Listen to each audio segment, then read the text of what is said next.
حضرت موسیٰ کے چچا کا بیٹا تھا قارون. حضرت موسیٰ کی دعا سے دولت ملی. اتنا دولت مند ہو گیا کہ خزانوں کی چابیاں 4 اونٹ اٹھایا کرتے. حضرت موسیٰ نے کہا کہ 1000واں حصہ زکوٰۃ فرض ہوئی ہے. کتنا حصہ؟ 40واں نہیں، 1000واں حصہ زکوٰۃ دے. کہنے لگا دیتا ہوں. گھر جا کے حساب کیا تو پریشان ہو گئے. اتنے پیسے دینے پڑیں گے. پریشان جب آتے ہیں تب نہیں پریشان ہوتے. اتنے آ گئے میرے پاس، دینے پڑے تو کہنے لگا ہو اتنے پیسے. حضرت موسیٰ نے کہا دے. تو کہنے لگا جناب موسیٰ ویسے مہنگا نہیں پڑا آپ نے رکھا خرچہ. آپ فرمانے لگے میرا حکم نہیں، حکم میرے 40واں نہیں تھا. کون سا حصہ تھا بولیے؟ مسلمانوں کا کتنا ہے؟ سارے صحیح دیتے ہیں زکوٰۃ؟ کہتے میں تھوڑی تھوڑی دیتا رہتا ہوں. میں سال میں نے تھوڑی تھوڑی بانٹ دی ہے. کچھ ان کو دیا جو مجھے ووٹ دیں گے، کچھ ان کو دیا جو گاہے گاہے میرے گھر کا کوئی کام کر دیں گے. میں نے بانٹ دی ہے. ایک زکوٰۃ دے رہا ہے کہ سیاست کر رہا ہے تو؟ یہ کون سا طریقہ ہے؟ یہ کون سی طبیعت ہے؟ مضمون بھیجا ایک دوست نے. ایک بچی بڑی مشکل سے میٹرک اس نے کیا ہے، تو کوئی امیر آدمی ان کے گھر میں پیسے دے گیا اس رمضان میں. حیدرآباد کے قریب کسی گاؤں کی رہنے والی. تو بچی اگلے دن جا کے سارا کچھ ان کے گھر دے آئی ہے. سارا کچھ دے آئی ہے. کیوں؟ کہ وہ بچی کہتی ہے میں یتیم ہوں. میں 1.5 سال کی تھی اور میرا بھائی ابھی پیدا نہیں ہوا تھا جب میرا والد فوت ہو گیا. تو میرے چچا نے دھکے دے کے نکال دیا.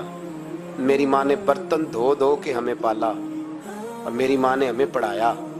شدید محنت کی. تو کہتی ہے کل ایک دنیا دار آیا، اس نے کہا میں نے راشن دینا ہے. زبردستی ہمارے گھر آیا، غریبوں کو دینا ہے. کہتی ہے میری ماں نے کبھی ہمارے سامنے دکھ نہیں اپنا کھولا کہ میں بڑی غریب ہوں، میں نے جوانی تمہیں. لیکن کیا عجیب منظر ہے کہ اس نے ایک توڑا دیا راشن کا. تو سویرے جب میری اماں زور کے بعد کام کر کے آئی ہے تو رو رہی تھی. میں نے پوچھا اماں کیا ہوا؟ تو کہنے لگی بیٹے 4 اخباروں میں میری تصویر لگی ہے. 4 اخباروں میں. مجھے کیا پتا اس کے پاس کتنے موبائل تھے، کتنی تصویریں کھینچتا رہا. تو وہاں رکھ کے کہنے لگی چچا ہم نے بڑی راتیں بغیر پنکھے کے گزاری ہیں، کئی دن بغیر روٹی کھائے گزارے، پر ہم نے اپنا پردہ نہیں کھولا. تو ایک آٹے کا تھیلا دے کے ہمارا پردہ کھول گیا. 4 اخباروں میں رکھ اپنا سامان، اور سویرے اخبار میں یہ خبر بھی ضرور چھپوا دینا کہ وہ واپس کر گئے. یہ خبر بھی سویرے اخبار میں ضرور چھپوا دینا کہ وہ آٹے کا تھیلا وہ واپس کر گئے. یہ خبر چھپوا دینا. پھر وہ بچی اپنی ماں کی عزت کے لیے گئی اور جا کے پریس کلب میں اس نے 4 اخباروں کو کہا کہ میں آٹا واپس کر رہی ہوں. اب تمہاری ذمہ داری ہے کہ تم لوگوں کو بتاؤ کہ وہ تھیلا آٹے کا. شرم نہیں آتی؟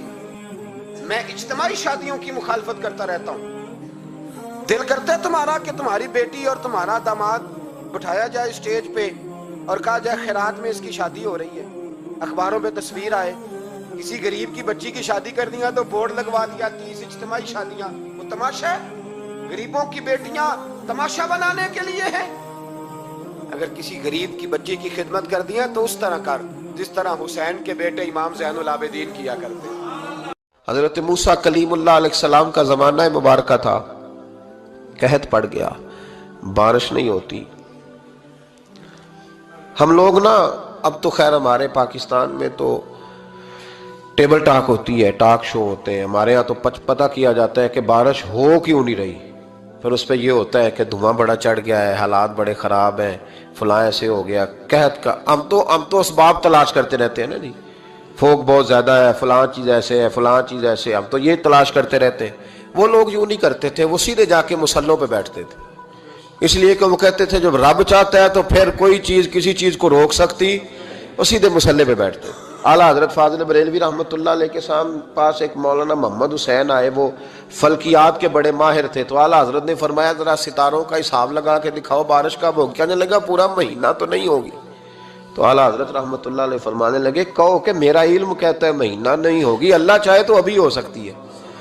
کہنے لگا جی وہ تو ٹھیک ہے پر میرا علم. وہ جیسے روز لوگوں نے پیر نیٹو حسین شاہ صاحب نہیں کھولے ہوتے کہ بارش کب آئے گی، اور اس کی طرف نہ دیکھ، مسلے پہ بیٹھ، مہربانی کر مسلے پہ بیٹھ، اللہ کی بارگاہ میں حاضر ہو، اسے معافی مانگ، اسے منا تاکہ وہ رحمت کی بارش. کہنے لگا جی میرا علم کہتا ہے. تو اعلیٰ حضرت فرمانے لگے پھر وہی بات, تو کہے اللہ چاہے تو بارش ابھی, لیکن یہ جو اڑ گئے ہیں نا بیچارے, یہ اڑ ہی گئے ہیں, یہ جہاں الجھ گئے ہیں وہاں یہ لوگ الجھ گئے. اللہ ہمیں الجھنے سے محفوظ فرمائے. تو اعلیٰ حضرت اٹھے تو فرمایا ٹائم کیا ہوا ہے گھڑی پہ؟ کہنے لگا جی 12. تو اعلیٰ حضرت نے گھڑی گھمائی, اب کیا بج گیا؟ کہنے لگا 4 بج گئے. فرمانے لگے بج گئے نا 4. کہنے لگا جی آپ نے گھڑی گھما جو دی ہے. فرمانے لگے اللہ بھی جب چاہے تو ستارے گھما دیتا ہے, اللہ بھی ستارے گھما دیتا ہے بارش. کہنے لگا جی وہ تو ٹھیک ہے پر مہینہ نہیں ہو سکتی. اڑا ہوا بندہ اس کا کوئی علاج ہے جو اڑ جو جائے, اس کے لیے قرآن کہتا ہے وَإِذَا خَاطَبَهُمُ الْجَاهِلُونَ قَالُوا سَلَامًا. اسے سلوٹ کرو دور سے, اسے کو تو جان اور تیرا. کہنے لگا جی ہو نہیں سکتی پورا مہینہ. فرمانے لگے یار تو جا اپنا کام کر. وہ شخص کہتا ہے میں نے دروازہ کھولا اعلیٰ حضرت کا, کمرے سے باہر نکلا تو تیز بارش ہو رہی. واپس آیا تو میں نے کہا احمد رضا یہ عقیدہ کہاں سے لیا ہے؟ فرمایا دروازہ مصطفیٰ سے لیا ہے صلی اللہ علیہ وسلم. تو یاد رکھیں کہ اللہ کو منانا چاہیے, استغفار کرنا چاہیے, اس کی برکات. حضرت موسیٰ ساری قوم کو لے کے نکل گئے. آؤ بھائی میدان میں اللہ کی بارگاہ میں استغفار کریں اور بارش کا سوال کریں, بارش مانگے. جب باہر نکلے دیر تک دعائیں ہوتی رہیں تو حضرت موسیٰ علیہ السلام کو رب کریم نے وحی فرمائی کہ موسیٰ آپ کی قوم میں نے ایک شخص ہے جس کو 40 سال ہو گئے نافرمانی کرتے, اس نے رب سے صلح نہیں کی. کتنے لوگ ہیں؟ ایک. اور 40 سال سے وہ نافرمان ہے, اس کو مجمع سے نکال دو بارش ہو جائے گی. اگر ایک گناہگار کی وجہ سے بارش رک جاتی ہے اور جہاں دروازے کھلے ہوئے ہوں, جہاں تنہائیاں خوفناک ہوں, اور جہاں تباہی اتری ہوئی ہو, اور جہاں لوگ کروڑوں روپیہ مال ہڑپ کر گئے ہوں, اور جہاں علماء کو ہاتھ کڑیاں لگا کے ٹھنڈی زمینوں پہ لٹا دیا جائے اور قوم کہہ رہی ہو اچھا ہوا اچھا ہوا, اور لوگ پھبتیاں اڑا رہے ہوں, مذاق کر رہے ہوں, تو پھر اس قوم پہ کس طرح کر کے فضل الہی. اور یہ مولوی کا معاملہ نہیں, یہ تو ممبر رسول کا معاملہ ہے. میرے مصطفیٰ نے یہ نہیں کہا پیر میرا وارث ہے, حضور نے فرمایا عالم میرے دین کے وارث ہے. ہاں حضور نے فرمایا جس نے عالم کے چہرے کا دیدار کیا سمجھے میں نے اپنے نبی کی زیارت کی ہے. لیکن یہاں تو خیر یہ عنوان نہیں, ورنہ میں اس پر جاتا. ہائے, تو کہا ایک بندہ ہے 40 سال سے اللہ کی نافرمانی کر رہا ہے, وہ اگر نکل جائے تو بارش ہو جائے گی. حضرت موسیٰ نے اعلان کر دیا بھی ایک شخص ہے,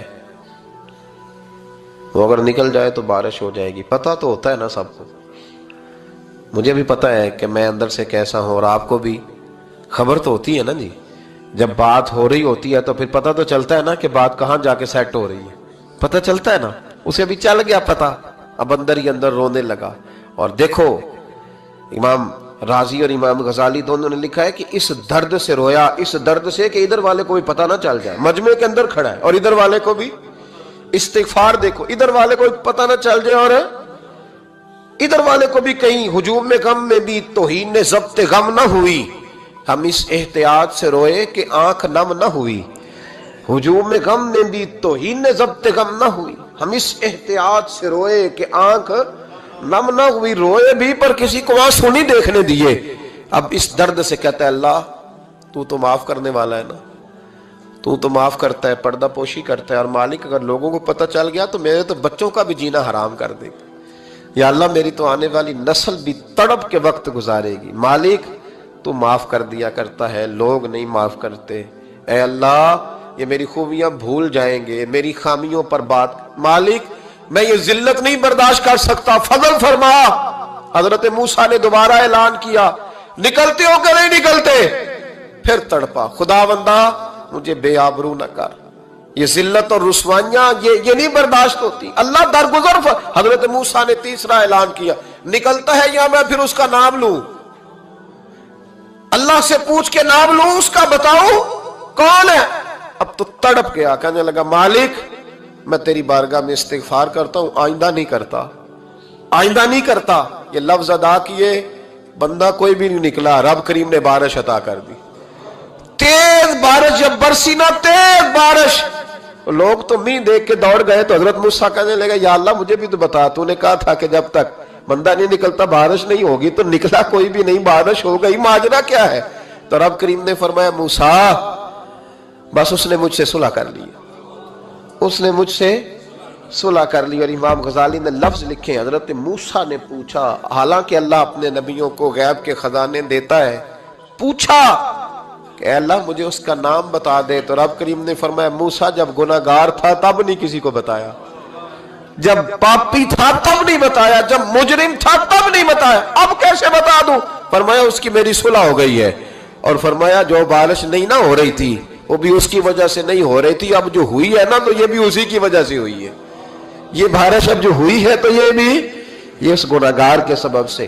اپنی راتیں اللہ کے ساتھ گزارے، مصلی پہ بیٹھے۔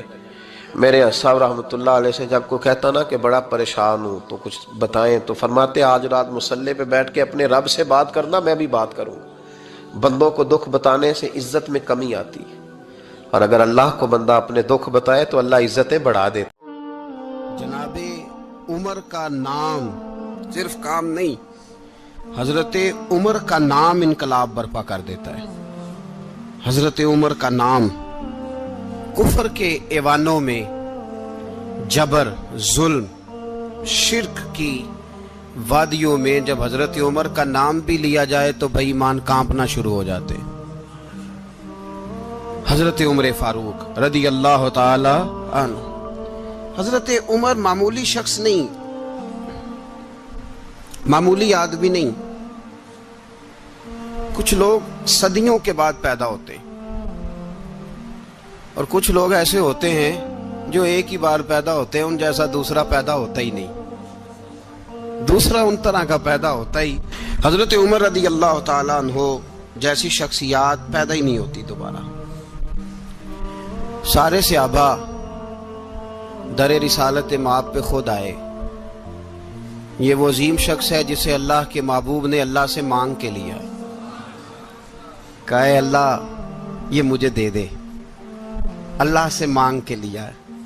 اس لیے صوفیاء کہتے ہیں کچھ مرید ہوتے ہیں کچھ مراد ہوتے ہیں، کچھ مرید ہوتے ہیں کچھ مراد ہوتے ہیں۔ مرید وہ ہوتا ہے جو چل کے آتا ہے، آ کے مرید ہوتا ہے۔ مراد وہ ہوتا ہے جسے کہا جاتا ہے کہ یہ کبھی میرا بن جائے نا، یہ کبھی آ جائے نا، میرا بن جائے، اس کو مراد کہتے ہیں۔ حضرت عمر مصطفیٰ کریم کی مراد ہیں، حضور کی مراد ہے۔ اللہم اعز الاسلام بے اسلام عمر ابن خطاب، اے اللہ اسلام کو عزت دے دے، میرے عمر کو کلمہ پڑھنے کی توفیق عطا فرما دے۔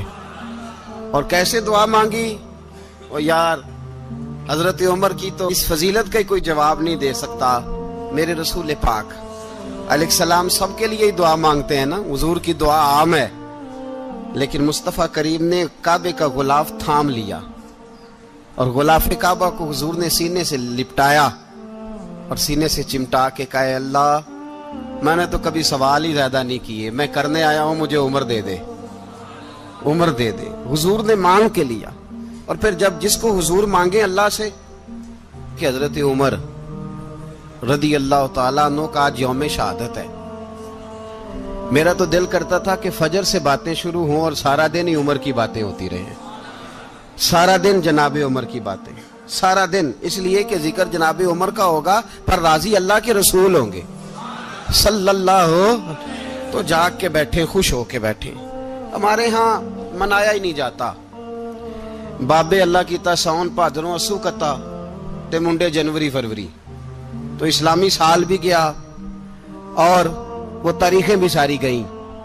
یکم محرم امت مسلمہ کے لیے بہت بڑا دن ہے، بہت بڑا دن، یہ شہادت ہے حضرت عمر فاروق کی رضی اللہ تعالی عنہ۔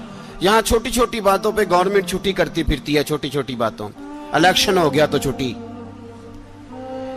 فلاں جگہ پہ تھوڑا سا کسی نے خبر دے دی کہ کوئی پریشانی ہے تو چھٹی، فلاں جگہ یہ ہو گیا تو چھٹی، یہاں تک کہ فلاں وزیر صاحب فلاں علاقے میں آئیں گے تو سارے علاقے کو چھٹی۔ اور اب تو اس سے بڑا حال ہونے لگا ہے، اگر جن لوگوں کی سندھ میں حکومت ہے ان کے لیڈر کا دن آیا تو اس دن چھٹی، اور جن کی پنجاب میں حکومت ہے ان کا دن آیا تو چھٹی. ہمارا مطالبہ ہے حکومت پاکستان سے, اگر سر اٹھا کے جینا چاہتے ہو تو یکم محرم کو چھٹی کیا کرو. اگر سر اٹھا کے جینا چاہتے ہو تو یکم محرم کو چھٹی کرو جناب عمر کے دن, اور ملت کے جوانوں کو بتاؤ کہ اگر عزت کی زندگی جینا چاہتے ہو تو اس طرح جیو جس طرح فاروق اعظم جی کے گئے. عزت اور وقار کی زندگی, جمہوریت حضرت عمر سے سیکھنی پڑے گی.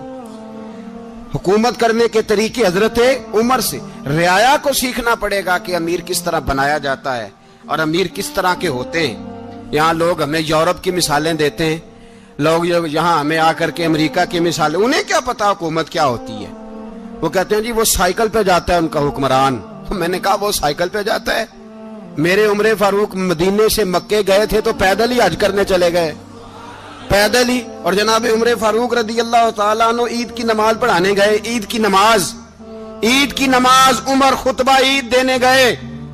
اور اس زمانے میں کون سا غریب ہے جو ننگے پاؤں جاتا ہو؟ کون سا غریب ہے جو مسجد ننگے پاؤں جاتا ہو؟ لوگوں نے تو 3 قسم کی چپلیں رکھی ہوئی ہیں. ایک مسجد جانے کی علیحدہ ہے, گھر پہننے کی علیحدہ ہے, شادی بیاہ پہ جانے کی چپل علیحدہ ہے. حضرت عمر فاروق رضی اللہ تعالیٰ عنہ نکلے عید کا خطبہ دینے کے لیے تو بیوی سے کہنے لگے جوتا. اس نے کہا صاحب اتنی دفعہ ٹوٹا ہے اب گانٹھا نہیں جا سکتا, اتنی دفعہ ٹوٹا ہے کہ اب دوبارہ پیمند نہیں لگ سکتے. تو حضرت عمر کہنے لگے چل کوئی حرج نہیں, بغیر جوتے کے ننگے پیر ہی چلتے ہیں, کوئی حرج نہیں. تو کہنے لگے لوگ کیا کہیں گے؟ فرمایا چپ کر. لوگ جس دن عمر نے یہ دیکھ لیا نا لوگ اس کے بارے میں کیا کہتے ہیں, اس دن عمر نہیں رہے گا. تو کہا پھر آپ کا نظریہ کیا ہے؟ فرمایا میرا نظریہ یہ ہے کہ رب رسول میرے بارے میں کیا کہتے ہیں. لوگوں کا کیا ہے؟ لوگ کل کسی کے بارے میں کچھ کہتے ہیں اور پرسوں کچھ کہتے ہیں. میرا نظریہ یہ ہے کہ رب رسول میرے بارے میں ننگے پیر عمر جا رہے ہیں. کون جی؟ میں بڑا ماڑا. اچھا جناب کیا غربت ہے؟ 10 قسم کے جوڑے لٹکے ہوئے ہیں کمرے میں اور پہننے کی فرصت نہیں. سویرے کیا پہننا ہے, شام کیا پہننا ہے, 15 سوٹ کٹھے استری ہو کے لانڈری والا بھیج رہا ہے, اور تو غریب ہے. تو بہت بڑا غریب ہے. اس لیے کہ غربت پیسوں کی وجہ سے نہیں ہوتی, غربت تو دل کی ہوتی ہے. تو واقعی بڑا غریب ہے اور تو غریب ہی رہے گا. امیر تو عمر فاروق تھے جو ننگے پاؤں چلے گئے عید کی نماز پڑھانے. تو رستے میں جو ملا کہنے لگا عمر جوتا تو پہن لو. فرمایا تمہیں عمر کا جوتا نہ پہننے کا نقص تو نظر آیا ہے, کوئی حرج نہیں. اگر عمر کو کبھی بتانا ہوا تو وہ والا نقص بتانا جو عمر کی سیرت میں پیدا ہو, کردار میں پیدا ہو, وہ والا نقص بتانا. یہ چھوڑو جوتے آتے جاتے رہتے, ننگے پاؤں گئے, پاؤں دھوئے, نماز پڑھائی, لوٹ آئے. او بھائی یہاں تو ہمارا بناؤ سنگار اترنا, جتنی توجہ کپڑوں کی طرف ہے اتنی توجہ کبھی ہماری علم کی طرف ہوتی نا, جتنا ذوق شوق ہمارا بناؤ سنگار کی جانب ہے, اتنا بناؤ سنگار کبھی ہمارا اخلاقیات کی جانب ہوتا تو معاملات بڑی حد تک سنورے ہوئے ہوتے. حضرت سیدنا فاروق اعظم رضی اللہ تعالی اپنی زندگی کو ترتیب دیا. ایک دن بھی خلافت نہیں مانگی اللہ سے. حضرت عوف بن مالک اشجعی ایک صحابی ہیں. حضرت عوف بن مالک رضی اللہ تعالیٰ عنہ فرماتے ہیں کہ جناب ابو بکر صدیق کا زمانہ تھا تو میں نے خواب دیکھا. میں نے خواب میں جناب عمر کو دیکھا اور میں نے دیکھا کہ کوئی کہنے والا کہہ رہا ہے کہ عمر وہ ہے کہ اللہ کے رستے میں کوئی اسے جتنا مرضی برا بھلا کہے یہ پرواہ نہیں کرتا. کس کے رستے میں؟ بولے سارے. اس کا مطلب ہے اللہ کے رستے میں لوگ برا بھلا بھی. قرآن مجید نے کہا وَلَا يَخَافُونَ لَوْمَةَ لَائِمٍ. کچھ لوگ ایسے ہیں جو برا بھلا کہنے والوں کی پرواہ نہیں کرتے. آپ یقین کریں اگر پرواہ شروع ہو جائے نا تو دین کا کام ختم ہو جائے. نہ کوئی تقریر کرے, نہ کوئی تدریس کرے, نہ کوئی پیری مریدی کرے, ختم ہو جائے اگر باتوں کی پرواہ ہو. لیکن وہ پرواہ. حضرت عوف بن مالک اشجعی کہتے ہیں میں نے خواب میں دیکھا کہ عمر وہ ہے جو کسی کی پرواہ, اور دوسری بات میں نے یہ دیکھی کہ عمر خلیفہ بنے گا, اور تیسری بات میں نے خواب میں یہ دیکھی کہ عمر شہید بھی کیا جائے گا, عمر شہید بھی ہوگا. یہ میں نے 3 باتیں خواب میں دیکھی. فرماتے ہیں میں نے آ کے خواب حضرت ابو بکر صدیق کو سنائی, وہ خلیفہ تھے. وہ کہنے لگے ٹھہر جا, میں عمر کو بلاتا ہوں, اس کے سامنے دوبارہ سنانا. اس کے سامنے فرماتے میں نے بلایا حضرت عمر فاروق کو، آ کے بیٹھے، خواب شروع ہوا کہ ایک بات تو میں نے یہ دیکھی کہ آپ ملامت کرنے والے کی پرواہ نہیں کرتے، دوسرا آپ خلیفہ بنے گے۔ جناب عمر کہنے لگے چپ کر، ابو بکر کے سامنے ہی کہہ رہا ہے، چپ کر، خلیفہ کے سامنے ہی کہہ رہا ہے۔ تو حضرت ابو بکر صدیق کہنے لگے عمر اسے کہنے دو، مجھے لگتا ہے رب کی رضا یہی ہے کہ میرے بعد اگر مصطفیٰ کا منبر ملے تو عمر کو ملے، اسے کہنے دو، کہنے دو۔ یار یہاں تو لوگ ڈینگے مارتے ہیں، یہاں تو لوگ دعوے کرتے ہیں میرے سامنے فلانے کو بھی بٹھاؤ، فلانے کو بھی بٹھاؤ، اس کو کیا پتا، اس کو کیا پتا، یہ تو بڑھ کے مارنے کا دور ہے۔ حضرت عمر رضی اللہ تعالیٰ عنہ کو تیسری بات کہی، حضرت عوف بن مالک نے کہا آپ شہید کیے جائیں گے، میں نے خواب دیکھی ہے۔ نیک لوگوں کے خواب بڑی حد تک سچے ہوتے ہیں، کہا میں نے خواب دیکھی ہے۔ تو حضرت عمر کہنے لگے شہید تو دلیر لوگ ہوتے ہیں، شہید تو دلیر، جسے سارا زمانہ دلیر کہہ رہا ہے وہ اپنے بارے میں کیا کہہ رہے ہیں، کہتے ہیں شہید تو دلیر، میں تو کاہل سا آدمی ہوں، سست آدمی ہوں، میں تو اتنا کام ہی نہیں کرتا، تو یہ خواب تو نے جو ٹھیک ہے دیکھا ہے نا پھر سے دیکھنا۔ تو ابو بکر صدیق فرمانے لگے عاجزی نہ کر، انکساری نہ کر، تو جو کہہ رہا ہے ٹھیک کہہ رہا ہے، لیکن مجھے سن کے شکر بھی ہوا ہے اور افسوس بھی ہوا ہے۔ افسوس اس بات کا کہ تیرے جیسا بطل عظیم چلا جائے گا، اور شکر اس بات کا کہ رب تجھے زندگی بھی اعزاز والی دے گا، اور شہادت کی موت دے کے اللہ تجھے موت بھی عزت والی عطا فرمائے گا۔ اللہ موت بھی تجھے عزت والی دے گا، تجھے کاہلوں جیسی موت اللہ۔ حضرت فاروق اعظم رضی اللہ، او بھائی یہاں تو اس زمانے کا سب سے بڑا مسئلہ پروٹوکول ہے۔ لوگوں پتہ ہوتا ہے کامل پیر ہے، کامل مرشد ہے، لوگ نہیں جاتے۔ میں کسی کا مرید ہو جاؤں، میرا پروٹوکول کدھر گیا؟ پتہ ہوتا ہے یہ کامل استاد ہے، میں اس کے پاس بیٹھوں گا تو میری تربیت کرے گا، لیکن لوگ شاگرد نہیں بنتے، میں کدھر گئی؟ یہ جو پروٹوکول کی مصیبت ہے نا، اس نے بڑے بڑے لوگ زیرو کر دیے، بڑے بڑے لوگ۔ اور یہ مت سمجھے کہ آپ کا وزیر اعظم پروٹوکول لیتا ہے یا آپ کا صدر پروٹوکول، وزراء، ایسی کوئی بات نہیں۔ ہم چھوٹے طبقے سے لے کر بڑے سارے پروٹوکول کے قائل ہیں۔ ہمارا تو داماد بھی کہتا ہے کہ مجھے پوچھا نہیں میں تمہارے گھر کیوں آؤں۔ ہمارا تو بھائی ہر شخص اعلان کرتا ہے پروٹوکول کا، فلانے نے عزت نہیں دی تو واپس آ جاؤ، فلانے نے سلوٹ نہیں کیا تو واپس آ جاؤ۔ لوگ جہاں سلوٹ کرنا چاہیے وہاں بھی سلوٹ کرانے کے قائل ہیں۔ پر حضرت عمر رضی اللہ تعالی، حضرت عمر کی سادگی اور پھر جناب عمر کی عاجزی، جب انسان اپنے اوپر سوار کر لیتا ہے نا، سوار کر لیتا ہے، میں بدکار پرانا خادم، کسے در ملی نٹ ہوئی، تے واصف یار نے نظر جو کیتی تے واصف ہی۔ میں اکثر سوچتا ہوں حضور نے جہاں بھی کہا نا، فرمایا میرے بعد نبی ہوتے تو خطاب کے بیٹے عمر ہوتے۔ حضور نے فرمایا عمر جس رستے سے جاتا ہے شیطان وہ رستہ بدل جاتا ہے۔ نبی پاک صلی اللہ علیہ وسلم نے فرمایا میرا عمر وہ ہے کہ اس کی زبان پر حق جاری ہے۔ حضور علیہ الصلوۃ نے فرمایا 950 سال حضرت جبریل میرے عمر کی شان بیان کریں تو ان کی عظمت ختم نہیں ہوتی۔ 950 سال جبریل عظمت بیان کرے تو ختم نہیں ہوتی۔ یہ بات ہے حضرت عمر کی، اور فرمایا عمر ابو بکر کی نیکیوں میں سے ایک نیکی ہے، یہ شان ہے اب عمر فاروق رضی اللہ تعالیٰ عنہ کی۔ حضور نے فرمایا میرے بعد نبی ہوتے تو عمر ہوتے، جس گلی سے عمر آئے شیطان رستہ بدل جائے۔ میرے عمر فاروق کی شان 950 سال بیان ہو تو ختم نہ ہو۔ عمر کی زبان پر اللہ حق بیان کرتا ہے، جو عمر کہتا ہے وہی رب کر دیتا ہے۔ حضور ساری زندگی فضیلتیں بیان کرتے رہے، عمر جواب میں کیا کہتے ہیں؟ کوئی بتائے نا کہ یہ والی حدیثیں کبھی عمر نے بھی روایت کی ہوں کہ حضور نے میرے بارے میں یہ کہا ہے۔ یہ روایتیں وہ روایت نہیں کرتے، ان سے جب لوگ کہتے عمر تیری بڑی بات ہے تو عمر رو پڑتے، کہتے میں تو اونٹ چرانے والے باپ کا بیٹا ہوں، میں تو اونٹ چرانے والے باپ کا بیٹا، اونٹ چرا۔ اس سے آگے عمر گئے ہی نہیں ساری زندگی، اس سے آگے لفظ ہی نہیں ادا کی۔ اور میں تو بھائی اونٹ چرانے والا، میرا باپ تو اونٹ چرایا کرتا تھا، 10 اونٹ تھے، میری ڈیوٹی ہوتی تھی، سنبھالے نہیں جاتے تھے، ابا ڈنڈوں سے مارتا تھا۔ ساری زندگی عمر حج کرنے گئے، ایک خشک تنا کھجور کا عمر فاروق رضی اللہ تعالیٰ عنہ نے اس کو اپنے کلاوے میں لیا، رونے لگے۔ لوگوں نے کہا عمر کیا ہوا؟ فرمانے لگے یہاں میں اونٹ چرایا کرتا تھا، یہاں میں اونٹ چراتا تھا، 10 اونٹ سنبھالے نہیں جاتے تھے، دیکھو رسول اللہ کی شان، آج ساری امت چلانے کا طریقہ عطا فرما دیا ہے۔ ساری نظریے سے پیار۔ یار پیسہ کس کو برا لگتا ہے؟ آپ جس آدمی کی 50 کروڑ کی پراپرٹی ہے اس کو پوچھیں سب سے غریب، آپ کو وہی نظر آئے گا۔ وہ کہے گا میں ٹائٹ ہوں، حالات بڑے۔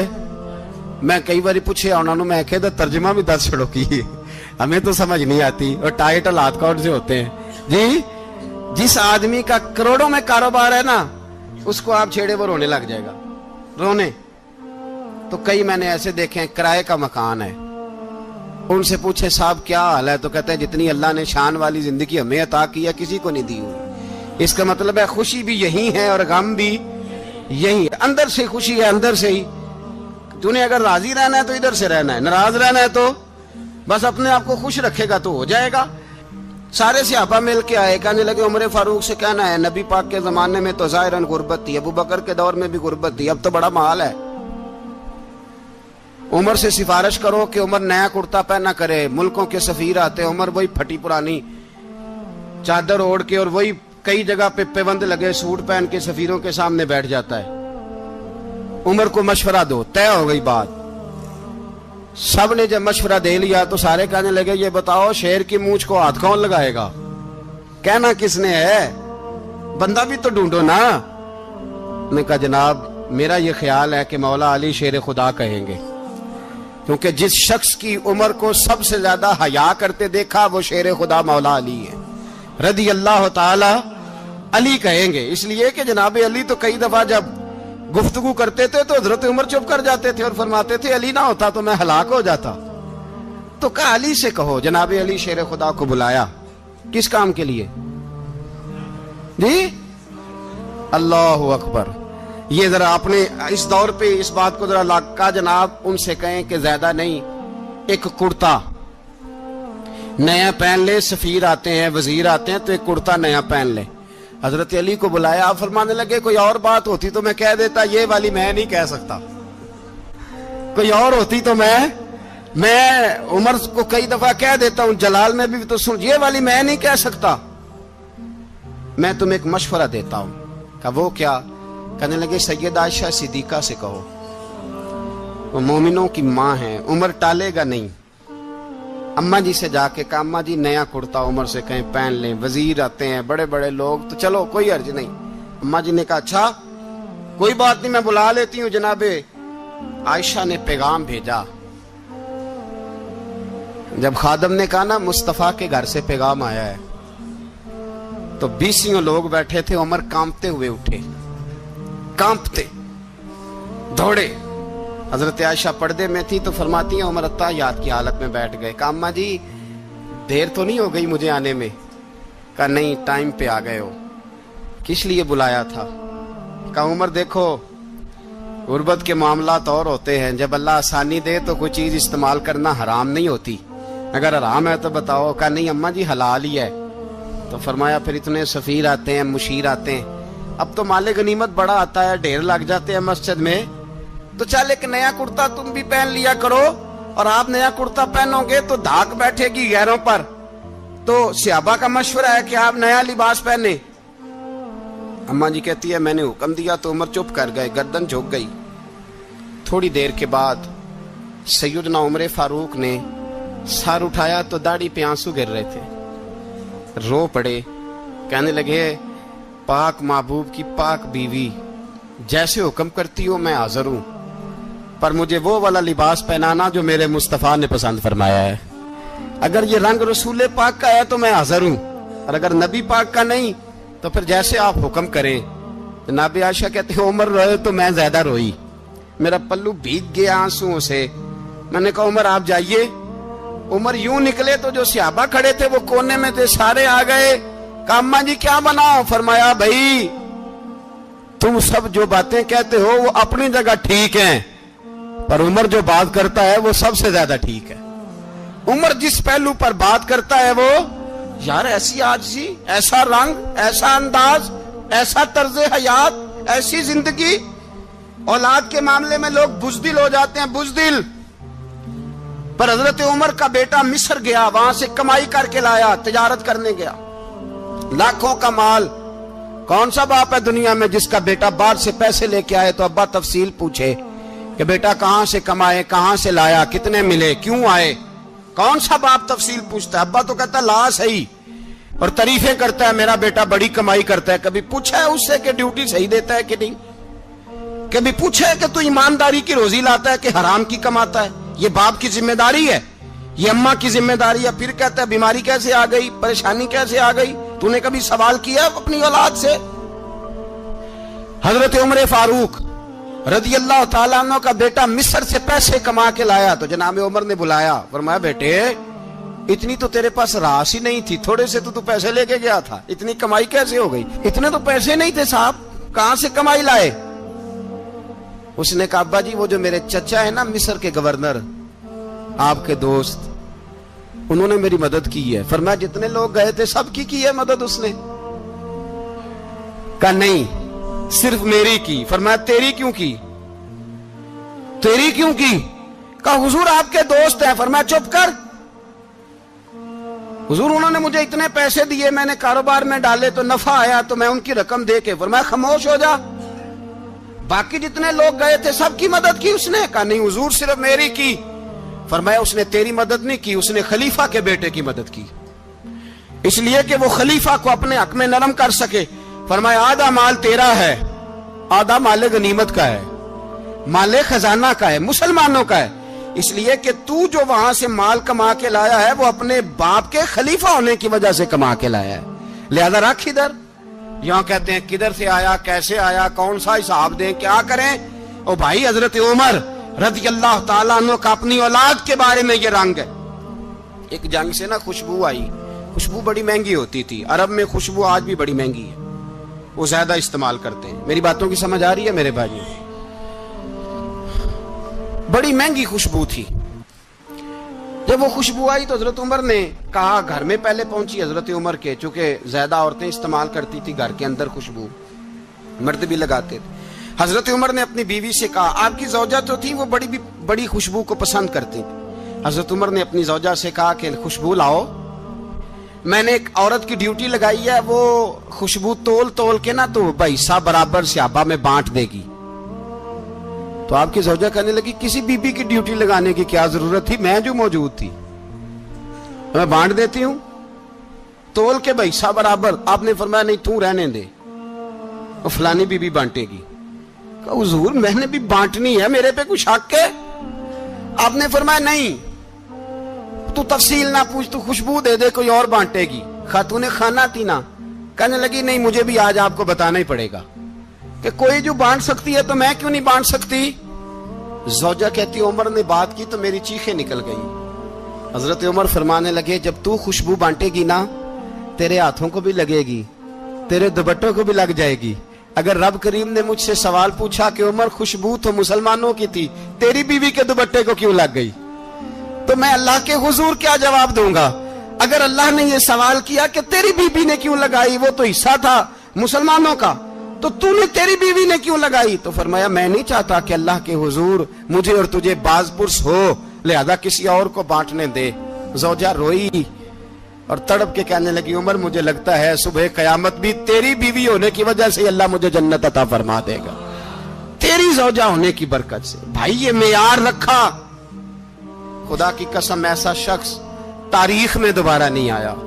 اتنا بڑا آدمی، اتنا بڑا شخص، اتنا بڑا آدمی، اور پھر رنگ یہ ہے کہ عمر 22 لاکھ مربع میل کا حکمران، 22 لاکھ، اور کھجور کے درخت کے نیچے مٹی کا ڈھیلا لے کے سو گئے ہیں، پرواہ کوئی نہیں، کوئی مسئلہ ہی نہیں. 2 غلام ساتھ بیٹھے تو ایک روٹی حضرت عمر نے گھر سے منگوائی، تھوڑا سا سرکہ، تو غلام کہنے لگے ہم نے بھی کھانی ہے. فرمایا کوئی حرج نہیں، روٹی کو پیٹ بھر کے کھانا ضروری تو نہیں، 3 حصوں میں بانٹ لیتے. ایک آدمی آیا ہوا تھا مصر کا رہنے والا ملنے کے لیے، اس نے پوچھا عمر کدھر ہیں؟ تو کہا وہ ادھر جاؤ مسجد میں بیٹھے ہوں گے. اور واپس آیا تو کہنے لگا وہاں تو 3 غلام بیٹھے ہیں. ایک روٹی بانٹ بانٹ کے کھا رہے ہیں, لگتا ہے کئی دنوں سے روٹی نہیں ملی. کہا 3 غلام تو کوئی نہیں, وہاں 2 ہی تھے, تیسرے تو امیر المومنین تھے. اس نے کہا نہیں 3 غلام ہیں, کپڑے بھی ایک طرح کے پہنے ہوئے ہیں, بلکہ 2 کے تو پھر صحیح ہیں, تیسرے کے تو زیادہ ماڑے ہیں. کپڑے بھی ایک طرح کے, کھانا پینا بھی ایک طرح کا, اور ان کا نشست برخاست بھی ایک طرح کی ہے, لہذا کوئی فرق نہیں. حضرت ابو ہریرہ کہتے ہیں میں لے کے آیا, اور جناب عمر کو جب میں نے کچی زمین میں تامت سمیٹ بیٹھے دیکھا تو میں رو پڑا. میں نے اس مصر سے آنے والے کو کہا تو اس کے جلوے دیکھ, اگر اس کی ذات میں اتنا حسن ہے تو محمد عربی کا مقام کیا ہوگا. یہ مقام غور ہے, مقام غور. 10 محرم کو لوگ دیگے پکائیں گے نا, نہیں پکانی ہے, کوئی بول دے نہیں, ہاں نہ نہیں کر دے, پروگرام بدلیا تو نہیں دی عید کی کہ وہی کام شروع ہوا ہے لاسٹ ایٹ ہونے والا. کیوں جی, پکنی ہے نا دیکھیں 10 محرم کو انشاءاللہ تعالی, ہم بھی پکائیں گے انشاءاللہ, یہاں بھی پروگرام ہوگا. تو 10 محرم کو جو دیگ پکنی ہے تو ایسا نہیں ہو سکتا کہ 1 محرم کو حضرت عمر کے نام کی بھی کوئی پک جائے. اگر امام حسن حسین کے نام کی دیگیں پکے تو جو امام حسن حسین کے سے پیار کرنے والے ہیں, جو امام حسن حسین سے, ہم لوگوں نے بھی عجیب رٹا اپنایا ہے نا, ہم لوگ بات کا ایک پہلو دیکھتے ہیں دوسرا نہیں دیکھتے. حضرت امام حسن اور حسین کو بھی نبی پاک نے شہید کہا, اور جناب عمر کو بھی رسول اللہ نے خود شہید فرمایا. فرمایا شہید ہے, خود فرمایا اپنی زبان سے کہ یہ شہید ہے, خود میرا عمر شہید ہے. تو ان کے نام کی دیگ نہیں پکنی چاہیے, اس طرف نہیں ہماری توجہ ہونی چاہیے.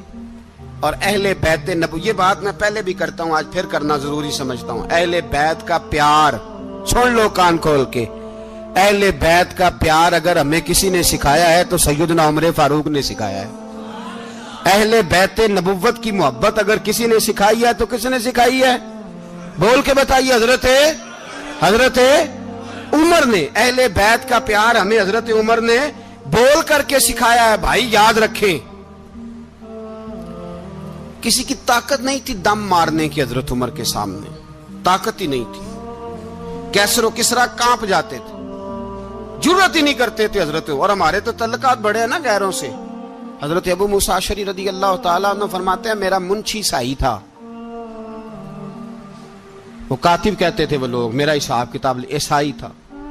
تو فرماتے ہیں ایک دن میں نے وہ سارا حساب کتاب لین دین کے حضرت عمر کو دکھائے تو فرمانے لگے جس نے لکھے ہیں اس کو بلاؤ.